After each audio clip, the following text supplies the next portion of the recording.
Good morning everyone. आज आपण जो सेकंड चॅप्टर आहे इलेक्ट्रिकल सबस्टेशन प्रॅक्टिसेस या सब्जेक्टमधला आपला सेकंड चॅप्टर आहे 11 KV सबस्टेशन. तो चॅप्टर आज आपण सुरू करणार आहे. लास्ट लेक्चरमध्ये आपण आपला जो फर्स्ट चॅप्टर होता ओव्हरव्ह्यू ऑफ सबस्टेशन तो फर्स्ट चॅप्टर कंप्लीट केलेला आहे. त्याच्यावरती एक आपण MCQ टाईप टेस्ट पण कंडक्ट केलेली आहे. आजच्या लेक्चरमध्ये आपण सेकंड चॅप्टर 11 KV सबस्टेशन हा सुरू करतो आहे. ॲज पर करिक्युलम हा जो सेकंड चॅप्टर आहे त्याचं वेटेज दिलेलं आहे ते आहे 18 मार्क्स. म्हणजे या चॅप्टरवरती मिनिमम 18 मार्क्सचे क्वेश्चन एक्झाममध्ये विचारले जाणार आहेत. ओके, सो आपण तो चॅप्टर सुरू करूया. या चॅप्टरमध्ये आपण सुरुवात जी असणार आहे ते आपण इंट्रोडक्शनपासून करणार आहे. Okay, so first point introduction. त्यामध्ये बघा, nowadays to find a suitable and convenient location for installation of distribution substation is one of the challenge faced. Okay, next, this problem is severe in urban areas and therefore it is needed to plan for suitable location for installing distribution transformer substation. So आजच्या काळात काय झालेलं आहे की एखाद्या ठिकाणी substation install करायचं म्हटलं तर त्यासाठी जागा जी असणार आहे ती जागा मिळवणं थोडं अवघड झालेलं आहे किंवा जागेचे जे रेट्स आहेत ते खूप वाढलेले आहेत. त्यामुळं आपल्याला जे कन्व्हिनियंट लोकेशन आहे त्या कन्व्हिनियंट लोकेशनला आपल्याला सबस्टेशन इन्स्टॉल करता येईलच असं नाही आहे. ओके, एकतर जागा अवेलेबल त्या ठिकाणी नसणार आहे आणि असेल तर त्याची इन्स्टॉलेशन कॉस्ट वाढणार आहे कारण लँडची जी कॉस्ट असणार आहे ती थोडी जास्त झालेली आहे. त्यामुळं सबस्टेशनसाठी जागा शोधणे हे थोडा डिफिकल्ट टास्क असणार आहे. ओके, आणि हा जो प्रॉब्लेम आहे हा शहरी भागामध्ये जास्त आहे. ज्या ठिकाणी जास्त पॉप्युलेशन असणार आहे त्या ठिकाणी जागेचा खूप मोठा प्रॉब्लेम असणार आहे. ओके, सो आता एखादं सबस्टेशन जर इन्स्टॉल करत असेल तर त्यासाठी इन्स्टॉलेशनच्या अगोदरपासून आपल्याला त्या जागेसाठी एखादा प्लॅन करून ठेवावा लागणार आहे. ओके, किंवा ठेवावा लागतो. The next third point, to satisfy the above need the distribution transformer substation is generally pole mounted or it may be plinth mounted. Okay, so हा वरचा जो प्रॉब्लेम होता जागेचा प्रॉब्लेम सॉल्व्ह करण्यासाठी जनरली डिस्ट्रीब्युशन सबस्टेशन जे असतात ते काय केले जातात तर पोलवरती माउंट केले जातात. तर आपण पोल माउंटेड सबस्टेशन असंही म्हणतो. ओके, किंवा पोलच्या ऐवजी हे जे डिस्ट्रीब्युशन ट्रान्सफॉर्मर असलेले सबस्टेशन असणार आहेत ते प्लेंथवरती पण माउंट केले जातात. ओके, सो पोल माउंटेड आणि प्लेंथ माउंटेड म्हणजे काय ते आपण पुढच्या पॉईंटमध्ये स्टडी करणारच आहे.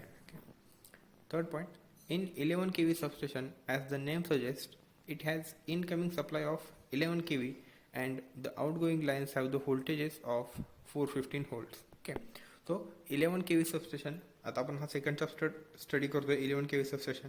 तर त्याच्या नावावरून आपण सांगू शकतो की त्या सबस्टेशनला जो येणारा सप्लाय असणार आहे त्या येणाऱ्या सप्लायवरून त्या सबस्टेशनचा व्होल्टेज रेटिंग ठरवलं जातं. फॉर एक्झाम्पल सबस्टेशनला येणार सप्लाय जर 11 KV असेल तर त्या सबस्टेशनला आपण 11 KV सबस्टेशन असं म्हणणार आहे.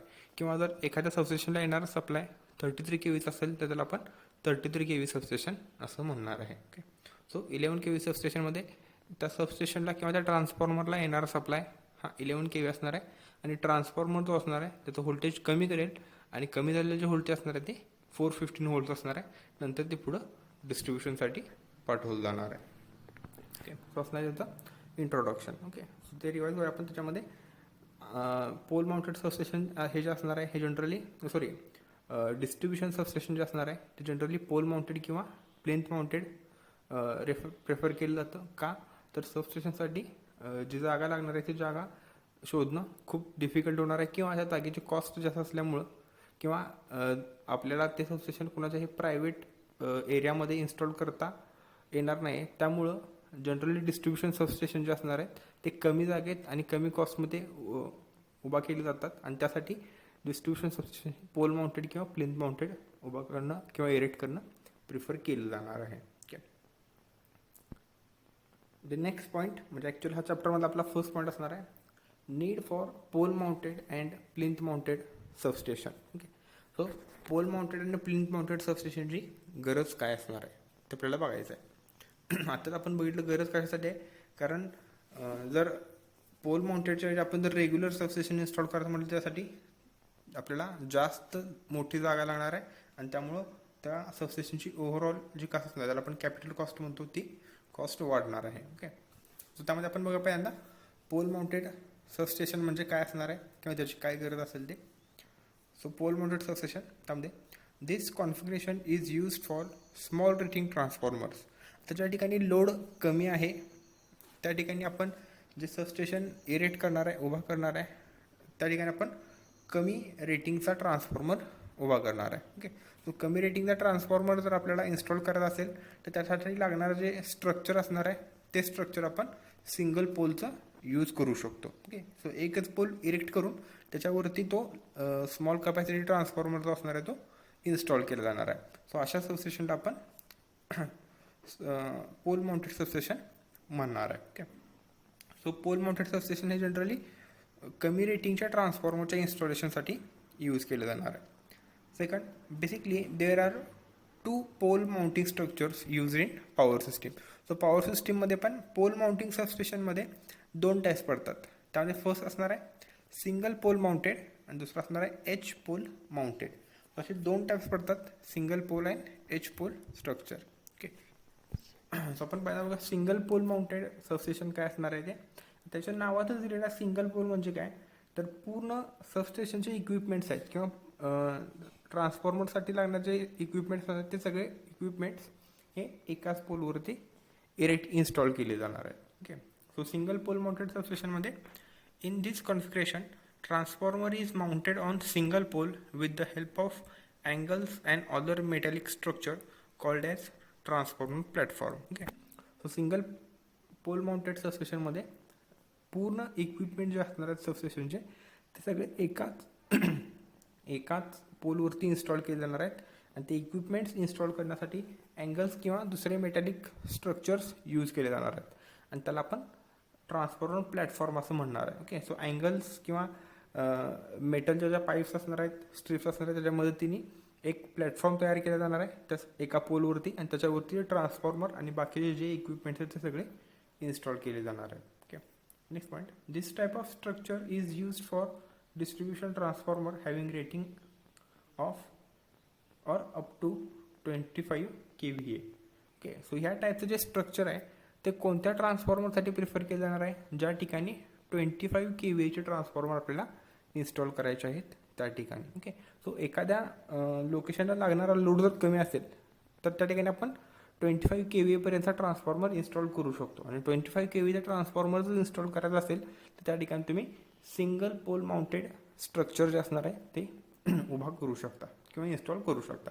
सो एक तर शेजारी मी एक इमेज दिलेली आहे त्या इमेजमध्ये तुम्ही बघू शकताय एकच पोल उभा केलेला आहे त्या पोलवरती सबस्टेशनचे सगळे इक्विपमेंट्स इन्स्टॉल केलेले आहेत. ओके, सो या ठिकाणी कोणकोणते इक्विपमेंट्स असतील तर वरती इथं असेल लाईटनिंग रेसिस्टन्स असतील, हा असणार आहे AV स्विच, इथं असणार आहेत इन्सुलेटर्स आणि हा असणार आहे ट्रान्सफॉर्मर. ओके, आणि याच पोलवरती खालच्या साईडला इथे डिस्ट्रीब्युशन बॉक्स इन्स्टॉल केला जाणार आहे.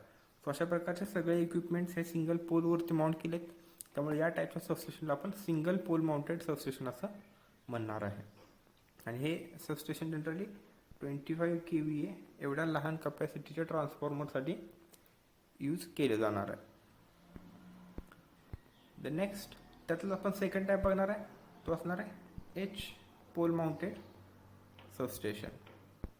ओके, सो त्यामध्ये एच पोल माउंटेड सबस्टेशनमध्ये काय केलं जातं तर ॲक्च्युली ते जे स्ट्रक्चर आहे ते आपलं जे कॅपिटल अल्फाबेट एच आहे एच यासारखं ते स्ट्रक्चर दिसतं त्यामुळे त्याला एच पोल माउंटेड सबस्टेशन असंही म्हणतात. ओके, किंवा त्यामध्ये 2 पोल्स इरेक्ट केले जातात त्यामुळे त्याला डबल पोल सबस्टेशन असंही म्हटलं जाणार आहे. ओके, सो याच्यामध्ये काय केलं जाणार आहे तर 2 असे पोल्स इरेक्ट केले जाणार आहेत आणि या 2 पोलच्या मध्ये एक स्ट्रॉंग मेटॅलिक स्ट्रक्चर उभा केलं जाणार आहे आणि त्याच्यावरती नंतर इथं ट्रान्सफॉर्मर आणि बाकीचे जे इक्विपमेंट्स असणार आहे ते ट्रान्सफॉर्मरच्या वरती आणि खाली असे इन्स्टॉल केले जाणार आहेत. सो स्ट्रक्चर जे असणार आहे त्याच्यावरती आपण ट्रान्सफॉर्मर इन्स्टॉल करतो आहे ते कॅपिटल लेटर एच सारखं दिसतंय त्यामुळे त्याला एच पोल स्ट्रक्चर असंही म्हटलं जाणार आहे. ओके ओके सो त्यामध्ये आपण बघूया this arrangement is use for relatively high rating transformers. Okay, so आपल्याला जर 25 kV पेक्षा जास्त मोठा ट्रान्सफॉर्मर इन्स्टॉल करायचा असेल तर त्या ठिकाणी आपण सिंगल पोल स्ट्रक्चर यूज करू शकत नाही. तो त्या ठिकाणी एच पोल स्ट्रक्चर यूज केलं जाणार आहे. ओके, ज्या ठिकाणी 25 kV पेक्षा जास्त मोठे ट्रान्सफॉर्मर इन्स्टॉल करायचे आहेत त्या ठिकाणी. Next, 2 poles are installed so that to provide a base for the transformer. So या केसमध्ये 2 पोल्स उभा केले जाणार आहेत आणि त्या 2 पोलच्या मध्ये एक स्ट्रॉंग मेटॅलिक स्ट्रक्चर तयार केलं जाणार आहे आणि त्याच्यावरती ट्रान्सफॉर्मर जो असणार आहे तो इन्स्टॉल केला जाणार आहे.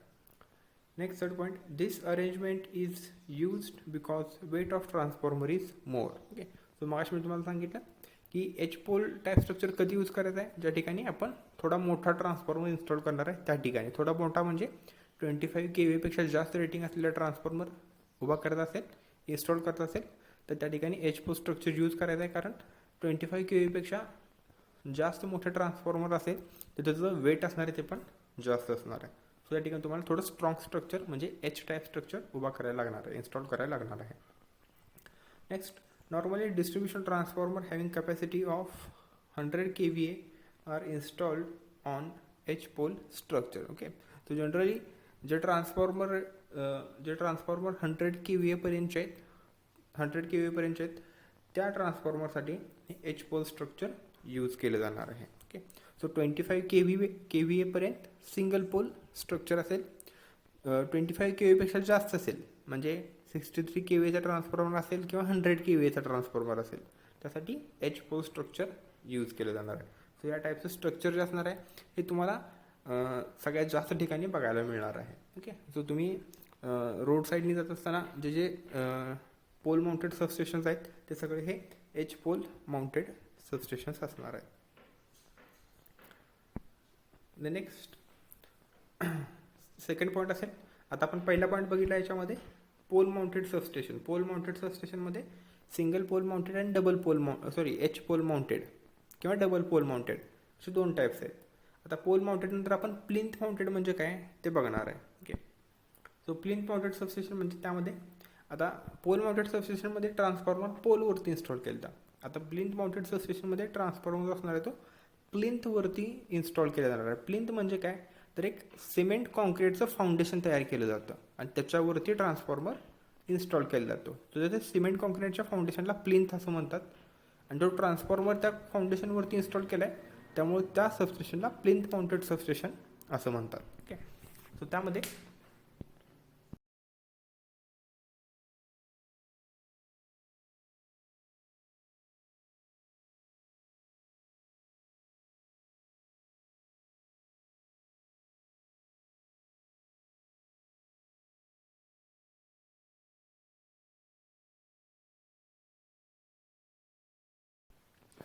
First point, in this arrangement foundation is prepared and transformer is installed on that foundation.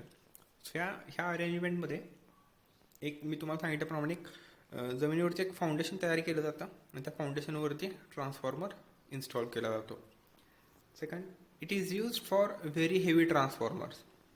So हे प्लिंथ माउंटेड सबस्टेशन किंवा प्लिंथ माउंटेशन ऑफ ट्रान्सफॉर्मर कधी केलं जाणार आहे, ज्या ठिकाणी ट्रान्सफॉर्मरचं रेटिंग हे 100 kVपेक्षा जास्त असेल त्या ठिकाणी.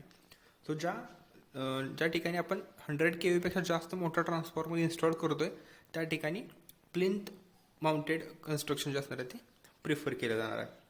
कारण 100 kVपेक्षा मोठा ट्रान्सफॉर्मर असेल तर त्याचं वेट जे असणार आहे ते आणखीन वाढणार आहे. सो ते वाढलेले जे वेट असणार आहे त्यामुळं तो ट्रान्सफॉर्मरसाठी तुम्हाला प्लिंथवरती म्हणजे फाउंडेशनवरती इन्स्टॉल करायला लागणार आहे. The next third point, fencing is provided around the transformer to protect it from animals and unauthorized access. म्हणजे ज्या ठिकाणी प्लिंथ माउंटेड स्ट्रक्चर यूज केलं जाणार आहे त्या ठिकाणी त्या ट्रान्सफॉर्मरच्या शेजारी एक फेन्स कनेक्ट केलं जाणार आहे, एक मेटॅलिक जाळी वापरली जाणार आहे किंवा यूज केली जाणार आहे जेणेकरून त्या ट्रान्सफॉर्मरजवळ कोणीही जाऊ नये किंवा कुठलाही ॲनिमल त्या ठिकाणी आतमध्ये जाऊ नये जेणेकरून त्याला शॉक लागण्याचे चान्सेस तयार होतील. ओके, सो ते अवॉइड करण्यासाठी त्या सबस्टेशनच्या सराउंडिंगमध्ये फेन्सिंग म्हणजे जाळी लावली जाणार आहे. ओके, सो तुम्ही इथं इमेजमध्ये बघू शकताय या ठिकाणी ग्राउंडवरती हाच एक इथं फाउंडेशन इन्स्टॉल केलेलं आहे आणि त्याच्यावरती तो ट्रान्सफॉर्मर आहे तो इन्स्टॉल केलेला आहे. सो त्याला आपण प्लिंथ माउंटेड असं म्हणणार आहे. आणि त्याच्याच सराउंडिंगमध्ये तुम्ही बघू शकताय, त्याच्याच सराउंडिंगमध्ये तशी फेन्स जी असणार आहे ती लावलेली आहे, जेणेकरून जो अनऑथराइज पर्सन आहे तो आतमध्ये जाणार नाही किंवा ॲक्सिडेंटल कुठलाही ॲनिमल त्याच्या आतमध्ये जाणार नाही. The next, the foundation serves two basic purposes. आता फाउंडेशनमध्ये 2 पर्पजेस आहेत. फर्स्ट असणार आहे, it provides base to the transformer, म्हणजे ऑब्वियसली ट्रान्सफॉर्मरसाठी एक बेस तयार होणार आहे. And second, it absorbs vibrations if any.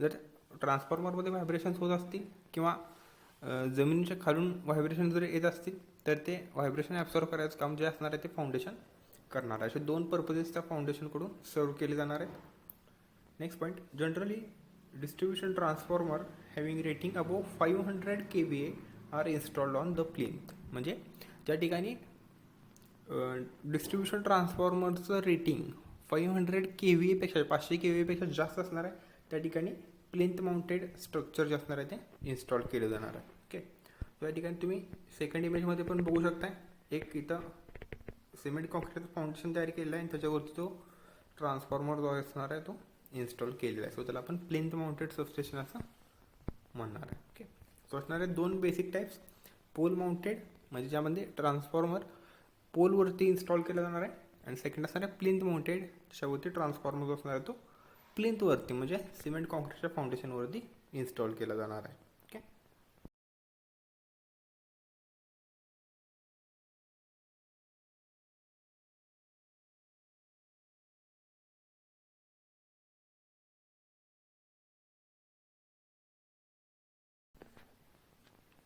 The next point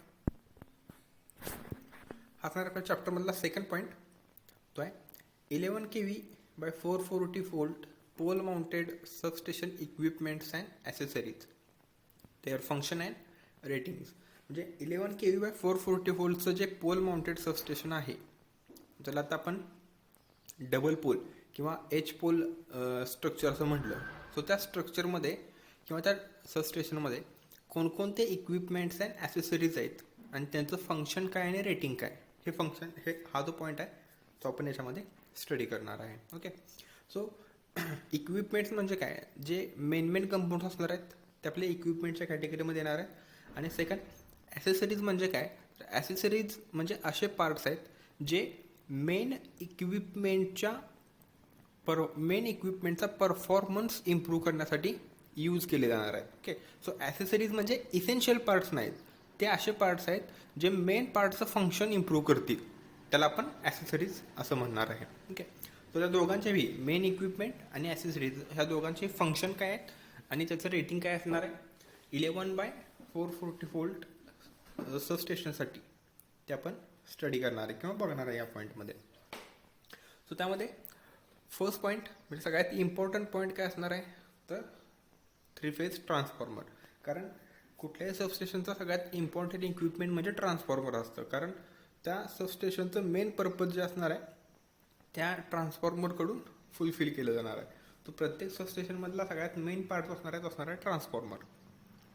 तो आपण जे 11 kV by 440 voltचं पोल माउंटेड सबस्टेशन बघणार आहे, यामध्ये जो मेन पार्ट असणार आहे ट्रान्सफॉर्मर. तो ट्रान्सफॉर्मर काय करणार आहे तर 11 kVचं 440 व्होल्टमध्ये कन्व्हर्जन करणार आहे. ओके, तो आपला फर्स्ट पॉईंट असेल 3 phase transformer.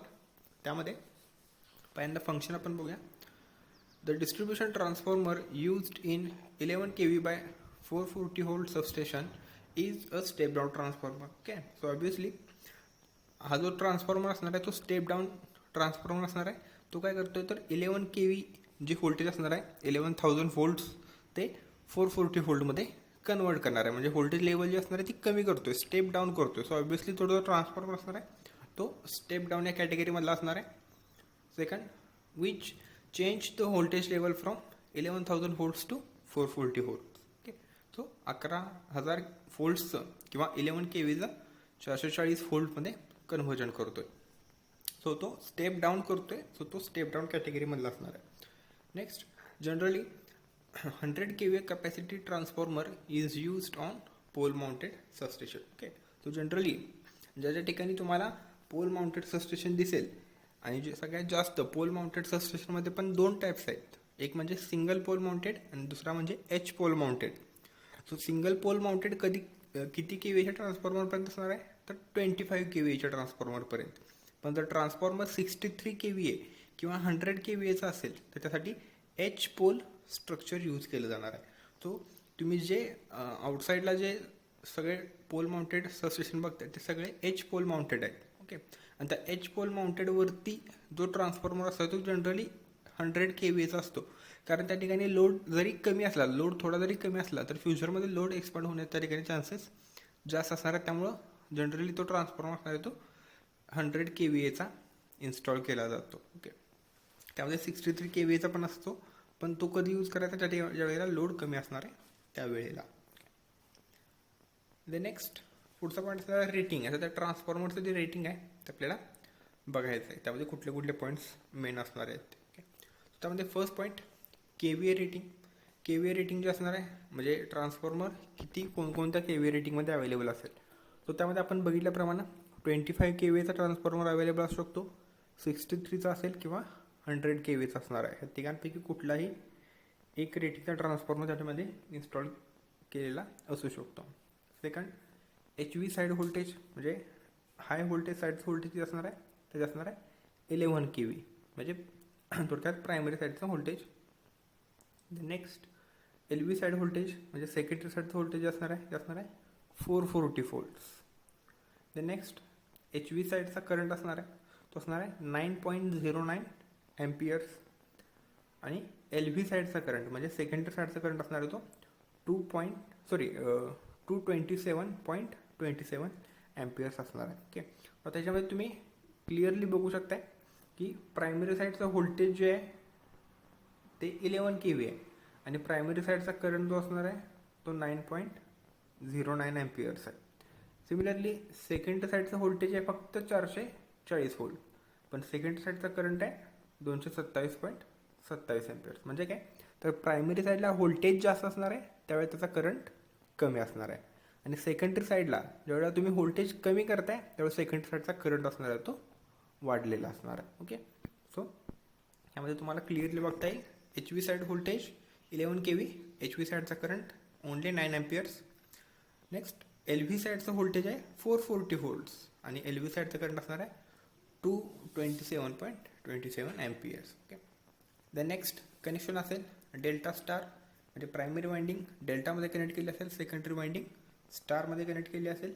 The next type of cooling जे असणार आहे ते दिलेलं आहे ONAN म्हणजे oil natural air natural cooling. त्यामध्ये कोणत्याही टाईपचं फोर्स्ड कूलिंग मेकॅनिझम यूज केला नसणार आहे. The next frequency of operation 50 hertz. Next vector group. आता वेक्टर ग्रुप ही जी कन्सेप्ट आहे ही कन्सेप्ट थोडी डीपमध्ये आहे. आपल्याला फक्त त्याचा पर्पज किंवा मेन काय आहे, वेक्टर ग्रुप म्हणजे काय तर आपल्याला फक्त बघायचं. तर वेक्टर ग्रुप म्हणजे काय, तर vector group indicates winding configuration and difference in phase angle between them.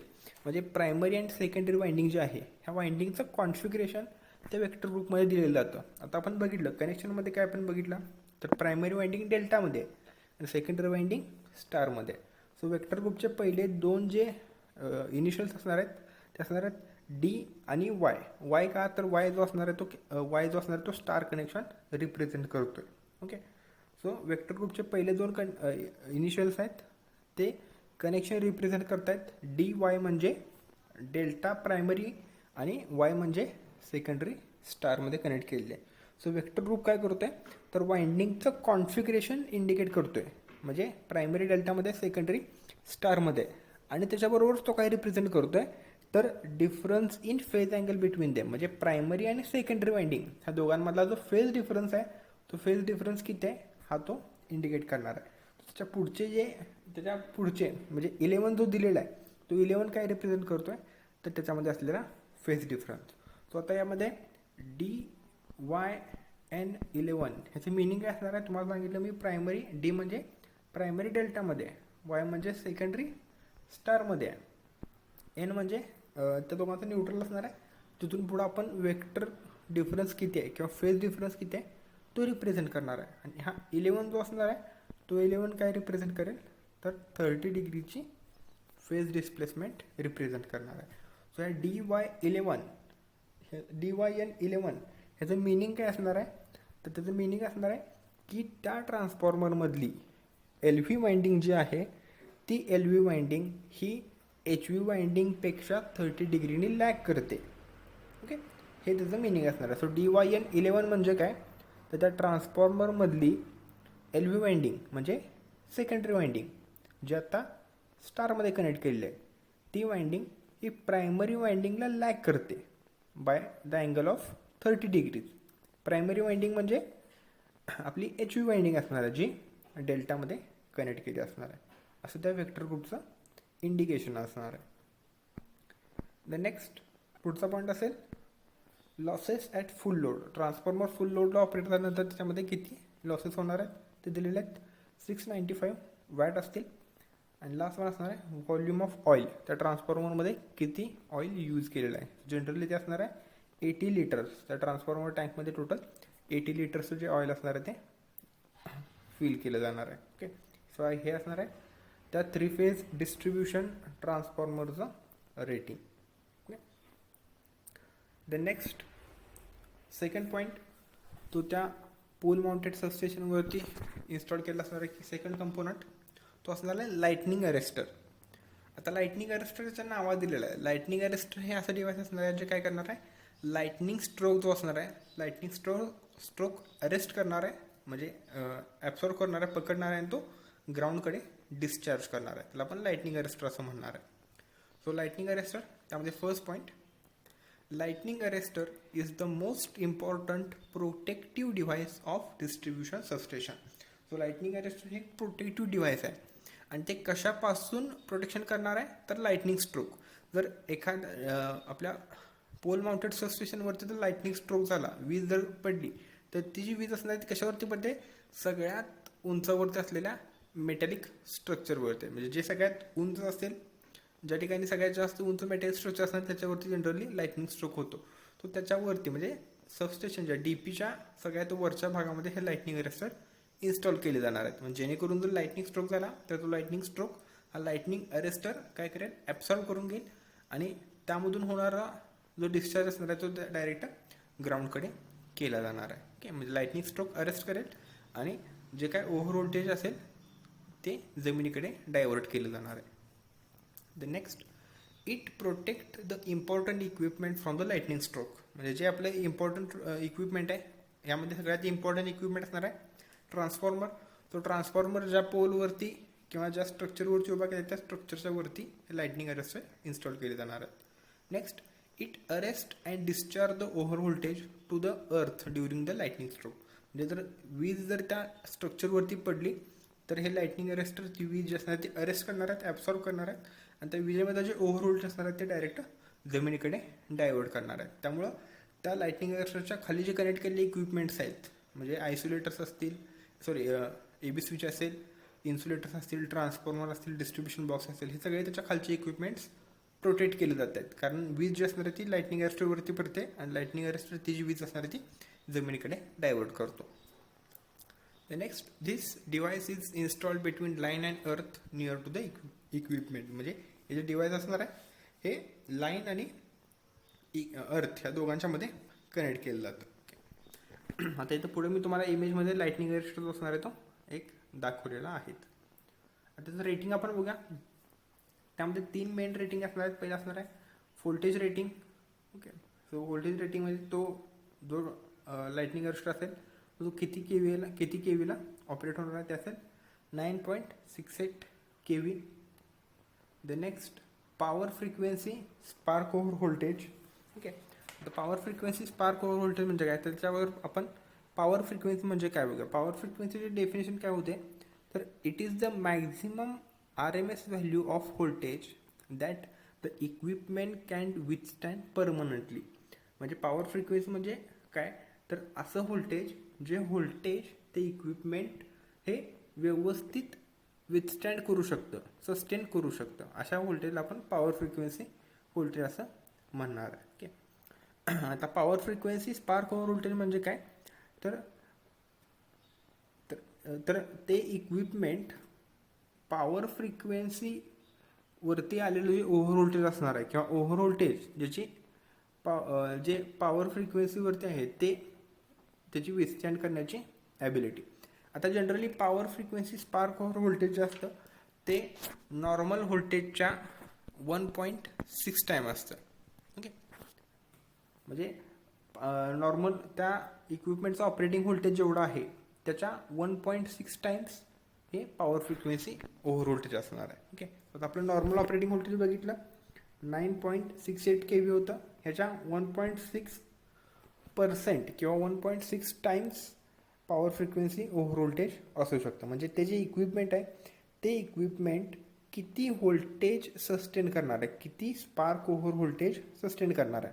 आता आपण बघितलं की ह्या इक्विपमेंटचं व्होल्टेज रेटिंग होतं 9.68 kV, पण ह्याच लाईटनिंग अरेस्टरवरती जर स्पार्क ओव्हर झाला आणि त्याचं व्होल्टेज जर 14.52 kV पर्यंत गेलं तरी तो लाईटनिंग अरेस्टर डॅमेज होणार नाही, कारण तो लाईटनिंग अरेस्टर हा रेटेड व्होल्टेजपेक्षा 1.6% व्होल्टेज जास्त सस्टेन करू शकतो. म्हणजे त्याचं व्होल्टेज रेटिंग जरी 10 kVच्या आसपास असलं तरी ते डिव्हाइस हे 14 kV एवढं व्होल्टेज सस्टेन करू शकणार आहे, कारण त्याचं power frequency spark over voltage असणार आहे. पण जर 14 kVपेक्षा जास्त 40 kVपेक्षा जास्त व्होल्टेज जर त्या इक्विपमेंटवरती आलं तर ते व्होल्टेज असणार आहे ते स्पार्क ओव्हर करून ग्राउंडकडे डिस्चार्ज केलं जाणार आहे. Okay, so power frequency spark over voltage म्हणजे काय, असं व्होल्टेज ज्या व्होल्टेजच्या वरती किंवा त्या व्होल्टेजची लिमिट जर एक्सीड झाली तर तो लाईटनिंग अरेस्टर स्पार्क ओव्हर होणार आहे आणि ग्राउंडकडे व्होल्टेज जे असणार आहे ओव्हर व्होल्टेज ते डिस्चार्ज करणार आहे. ओके, सो हा पॉईंट समजला नसेल तर मी आणखी सांगतो.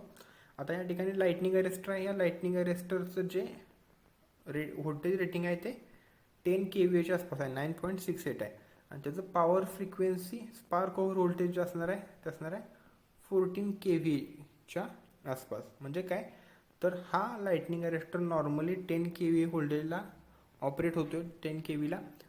पण ह्या लाईटनिंग अरेस्टरवरती जर 10 kVपेक्षा जास्त व्होल्टेज म्हणजे 11 kV आलं, 12 kV आलं किंवा 13 kV आलं एवढं व्होल्टेज जरी आलं तर तो लाईटनिंग अरेस्टर असणार आहे तो स्पार्क ओव्हर होणार नाही, म्हणजे तो ऑपरेट होणार नाही. तो कधी ऑपरेट होणार, ज्या वेळेला त्या लाईटनिंग अरेस्टरचं व्होल्टेज असणार आहे तो 14 kVपेक्षा जास्त जाणार आहे. त्यावेळेला 14 kVपेक्षा जास्त जाईल त्यावेळी तो लाईटनिंग अरेस्टर स्पार्क ओव्हर होणार आहे. म्हणजे या लाईटनिंग अरेस्टरमधला जो एअर गॅप असणार आहे त्या एअर गॅपमध्ये स्पार्क तयार होणार आहे आणि मग सिस्टीमचं व्होल्टेज असणार आहे ते जमिनीकडे पाठवलं जाणार आहे. म्हणजे हा लाईटनिंग अरेस्टर 14 kV पर्यंत आयडियल म्हणजे कोणत्याही ऑपरेट न होता आहे असं राहणार आहे. 14 kVपेक्षा जास्त व्होल्टेज झालं तर तो लाईटनिंग अरेस्टर स्पार्क ओव्हर होते आणि मग सिस्टीमचं व्होल्टेज तो अर्थकडे ग्राउंडकडे डिस्चार्ज करतो. ओके, तर नेक्स्ट पुढचं असणार आहे नॉमिनल डिस्चार्ज. तो असणार आहे 5 kA पर्यंत, तेवढा तो डिस्चार्ज असणार आहे तो ग्राउंडकडे करणार आहे. ओके, तो सर आपला second equipment lightning arrester. The next पुढचं पोल मोटर सबस्टेशनमधला आपला पुढचा इक्विपमेंट किंवा कंपोनंट जे असणार आहे ते असणार आहे current transformer. Okay, so current transformer तुम्हाला करंट ट्रान्सफॉर्मर सिटीचं फंक्शन जे असणार आहे ते माहीत आहेच, तरी पण आपण एकदा स्टडी करूया. Current transformer, the current transformer is a electrical device. Okay, second, the main function of current transformer is to step down the value of current for measuring purpose. Okay, so current ट्रान्सफॉर्मरचं main function काय आहे, तर सिस्टीमचा जो current आहे त्या करंटची value कमी करायची का, तर आपण कमी केलेल्या व्हॅल्यूवरून नंतर त्या व्हॅल्यूवरून आपण ॲक्च्युअल करंट किती फ्लो होतो हे रिडिफाईन करणार आहे. सो मेजरमेंट पर्पजसाठी त्या करंटची व्हॅल्यू कमी करणं हे जे काम असणार आहे सिटीचं काम असणार आहे करंट ट्रान्सफॉर्मरचं. Okay, so this type of transformer is applicable in meters, control apparatus and AC instruments. so हे जे CTs जे असणार आहेत ते मीटर्समध्ये यूज केले जातात किंवा कंट्रोलिंग ॲपॅरेटसमध्ये यूज केले जातात किंवा AC इन्स्ट्रुमेंट्समध्ये यूज केले जातात. आता त्याचं फंक्शन जे असणार आहे मी तुम्हाला सिम्पल भाषेत सांगतो. आता फॉर एक्झाम्पल तर एखाद्या लाईनमधून 100 अँपिअर एवढा करंट फ्लो होत असेल तर 100 ॲम्पियर करंट मेजर करण्यासाठी आपल्याला एक खूप मोठं किंवा खूप मोठ्या साईजचा ॲमीटर त्या ठिकाणी इन्स्टॉल करायला लागणार आहे, कारण आपल्याला 100 ॲम्पियरचा करंट मेजर करायचा आहे. पण जर आपण एखादा आपल्याकडे जर आता 5 ॲम्पियर करंट मेजर करणारा एखादा ॲपरेटस असेल, तर ते 5 ॲम्पियर करंट ॲमीटर आपण 100 ॲम्पियरला कनेक्ट करू शकणार नाही, कारण फ्लो होणारा करंट जो आहे तो खूप जास्त आहे. त्यामुळे आपण 5 ॲम्पियरचा ॲमीटर जर 100 ॲम्पियरला कनेक्ट करायला गेलो तर ते डॅमेज होणार आहे. आपल्याला त्यासाठी 100 ॲम्पियर करंट मेजर करण्यासाठी एक मोठं मीटर त्या ठिकाणी आणून कनेक्ट करायला लागेल. त्याची कॉस्ट पण असणार आहे ती वाढणार आहे. सो मोठं मीटर आणून कनेक्ट करण्या याच्याऐवजी काय केलं जातं, तर त्या लाईनमधून जर 100 ॲम्पियर करंट फ्लो होत असेल तर त्या करंटची व्हॅल्यू कमी केली जाणार आहे with the help of current transformer. So 100 ॲम्पियरचा जो करंट असणार आहे तो करंट 5 ॲम्पियरच्या रेंजमध्ये कन्वर्ट केला किंवा स्टेप डाऊन केला जाणार आहे, आणि नंतर तो 5 ॲम्पियरचा जो करंट असणार आहे तो 5 ॲम्पियरच्या ॲमीटरने मेजर केला जाणार आहे. ओके, सो अशा प्रकारे मेजरिंग पर्पजसाठी करंटची व्हॅल्यू कमी करण्यासाठी आपण करंट ट्रान्सफॉर्मर यूज करणार आहे. सो हा करंट ट्रान्सफॉर्मर इथे दिल्याप्रमाणे मीटर्समध्ये यूज केला जातो, कंट्रोलिंग ॲपरेट्समध्ये यूज केला जाणार आहे किंवा AC इन्स्ट्रुमेंट्समध्ये पण यूज केला जाणार आहे. ओके, तो त्यामध्ये रेटिंग जे असणार आहे ते रेटिंग असेल CT ratio 1:1. Okay, next burden जे असणार आहे ते दिलेलं आहे 7.5 VA. आता बर्डन म्हणजे काय, तर बर्डन म्हणजे काय असतो, तर सेकंडरी वाइंडिंगमध्ये कनेक्ट केलेला जो इम्पेडन्स आहे त्याला आपण बर्डन असं म्हणणार आहे. ओके, असे बर्डनची कन्सेप्ट असणार आहे, तुम्ही मेजरमेंटमध्ये आणखी डिटेलमध्ये थोडी स्टडी केली असणार आहे. बर्डन म्हणजे CTच्या सेकंडरी वाइंडिंगमध्ये कनेक्ट केलेला इम्पेडन्स. द नेक्स्ट त्याचा क्लास दिलेला असणार आहे 0.5. देन नंबर ऑफ CTs किती लागणार आहे, तर ते असणार आहे 3, कारण आपण 3 फेज सप्लायवरती ते आपलं सबस्टेशन जे असणार आहे ते ऑपरेट होणार आहे. त्यामुळे प्रत्येक फेजमध्ये तुम्हाला एक करंट ट्रान्सफॉर्मर कनेक्ट करायला लागणार आहे. तो त्या ठिकाणी तुम्हाला 3 CTs लागणार आहे. आणि नेक्स्ट असणार आहे STC म्हणजे शॉर्ट टाईम करंट. ओके, तो दिलेला आहे 6.4 किलो ॲम्पियर पर सेकंद. आता STC म्हणजे शॉर्ट टाईम करंट, त्याचं मिनिंग काय असणार आहे, तर त्याचं मिनिंग म्हणजे काय, तर त्याची ॲक्च्युअली डेफिनेशन कशी होते, the value of primary current that CT should be able to withstand without getting damage while secondary winding is short circuited. म्हणजे असा करंट जो करंट ट्रान्सफॉर्मरची प्रायमरी वाइंडिंग ही कॅरी करू शकणार आहे विदाउट गेटिंग डॅमेज न होता. करंट ट्रान्सफॉर्मरची प्रायमरी वाइंडिंग जेवढा करंट कॅरी करेल, ज्या वेळेला त्या करंट ट्रान्सफॉर्मरची सेकंडरी वाइंडिंग तुम्ही शॉर्ट केली असणार आहे, तो करंट म्हणजे त्याचा शॉर्ट टाईम करंट असणार आहे. हा जो करंट असणार आहे हा पर सेकंद मेजर केला, म्हणजे 1 ते 2 सेकंदासाठीच मेजर केला जाणार आहे. Okay, so short time current म्हणजे काय तुम्हाला मी आणखी सांगतो. करंट ट्रान्सफॉर्मर आहे, त्याची सेकंडरी वाइंडिंग शॉर्ट केलेली आहे. सेकंडरी वाइंडिंग शॉर्ट केलेली असताना प्रायमरी वाइंडिंग हा किती करंट कॅरी करू शकणार आहे विदाउट गेटिंग डॅमेज्ड, तो करंट म्हणजे त्याचा शॉर्ट टाईम करंट असणार आहे. आणि हा करंट हा जास्तीत जास्त 1 ते 2 सेकंदासाठीच विथस्टँड केला जातो. म्हणजे हा जो करंट ट्रान्सफॉर्मर असणार आहे, ह्या करंट ट्रान्सफॉर्मरची तुम्ही जर सेकंडरी वाइंडिंग शॉर्ट केली आणि प्रायमरी वाइंडिंगमधून 6.4 किलो ॲम्पियर एवढा करंट एका सेकंदासाठी पास केला तरी तो CT असणार आहे तो व्यवस्थित ऑपरेट होणार आहे, तो डॅमेज होणार नाही. पण जर 6.4 किलो ॲम्पियरपेक्षा जास्त करंट पास केला, 7 किलो ॲम्पियर एका सेकंदासाठी पास केला, तो CT डॅमेज होणार आहे. ओके, सो CTनं डॅमेज न होता किती करंट कॅरी केला जाणार आहे त्याला आपण शॉर्ट टाईम करंट असं म्हणणार आहे. ओके, तुम्हाला खाली डायग्राममध्ये CTs पण दाखवलेले आहेत. या ठिकाणी तुम्ही बघू शकता, ही एक फेज असणार आहे, ही एक फर्स्ट असणार आहे, ह्याला आपण R फेज म्हणूया, सेकंड Y असेल, थर्ड B असेल. सो प्रत्येक फेजमधला एक किंवा प्रत्येक फेजमधला करंट मेजर करण्यासाठी या ठिकाणी जे सर्क्युलर शेपमध्ये इथे इन्स्टॉल केले आहेत हे असणार आहेत आपले CTs करंट ट्रान्सफॉर्मर. सो हे करंट ट्रान्सफॉर्मर करंट लाईनचा करंट असणार आहे तो कमी करणार आहेत, आणि तो कमी केलेला करंट आपण स्मॉल स्केलच्या मीटरनी मेजर करू शकणार आहे. असणार आहेत CTs. सिमिलरली पुढचा पार्ट असणार आहे PTs म्हणजे पोटेन्शियल ट्रान्सफॉर्मर्स. सो पोटेन्शियल ट्रान्सफॉर्मरचं पण फंक्शन सेम आहे. The function of potential transformer is to step down the value of voltage for measurement, control and metering purpose. म्हणजे करंट ट्रान्सफॉर्मर काय करतोय, तर करंटची मॅग्निट्यूड कमी करतोय आणि तो कमी झालेला करंट आपण मेजर करतोय. सिमिलरली पोटेन्शियल ट्रान्सफॉर्मर काय करणार आहे, तर व्होल्टेजची जी लेवल आहे ती व्होल्टेजची लेवल कमी करणार आहे आणि तो कमी झालेला करंट असणार आहे तुम्ही स्मॉल स्केलच्या मीटरनी इझिली मेजर करू शकणार आहे. सो पोटेन्शियल ट्रान्सफॉर्मर हा जो असणार आहे हा व्होल्टेज कमी करण्यासाठी यूज केला जाणार आहे आणि ते कमी झालेलं व्होल्टेज तुम्ही कशासाठी यूज करू शकताय तर मेजरमेंट करण्यासाठी यूज करू शकताय किंवा कंट्रोल सर्किट ऑपरेट करण्यासाठी करू शकता किंवा मीटरिंग पर्पजसाठीही यूज करू शकता. ओके, सो त्यामध्ये रेटिंग सिमिलरली PT रेशो असेल. PT रेशो म्हणजे काय, तो काय करेल, जर प्रायमरीमध्ये 11 kV एवढं व्होल्टेज असेल तर तुम्हाला सेकंडरीमध्ये 110 व्होल्ट्स एवढं व्होल्टेज मिळणार आहे. म्हणजे तो जो PT आहे तो 11 kVचं 110 व्होल्टमध्ये कन्व्हर्शन करतो. सो त्याचा PT रेशो झाला. ओके,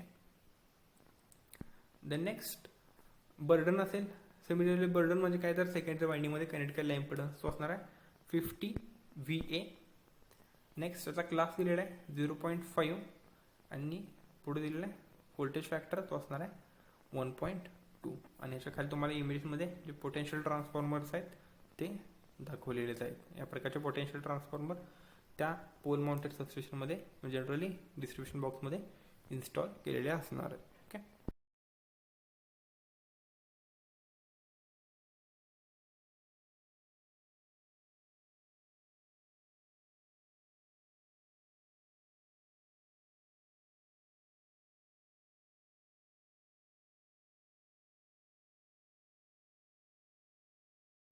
ओके, सो इथं आपला करंट ट्रान्सफॉर्मर आणि इथं पोटेन्शियल ट्रान्सफॉर्मर.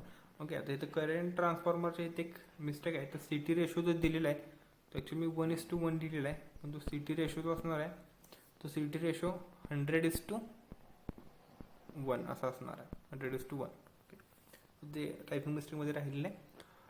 CT रेशो 100:1 म्हणजे काय, जर करंट ट्रान्सफॉर्मरच्या प्रायमरीमधून 100 अँपियर एवढा करंट फ्लो होत असेल तर करंट ट्रान्सफॉर्मर सेकंडरीमध्ये तुम्हाला 1 अँपियर एवढा करंट मिळणार आहे. म्हणजे तो करंट जो असणार तो स्टेप डाऊन केला आहे आणि हा 1 अँपियर करंट तुम्ही इझिली स्मॉल स्केलच्या मीटरने मेजर करू शकता किंवा पुढच्या कंट्रोल पॅरामीटर्स किंवा कंट्रोल सर्किट ऑपरेट करण्यासाठी यूज करू शकता. ओके, तर इथं 2 पॉईंट लक्षात ठेवा.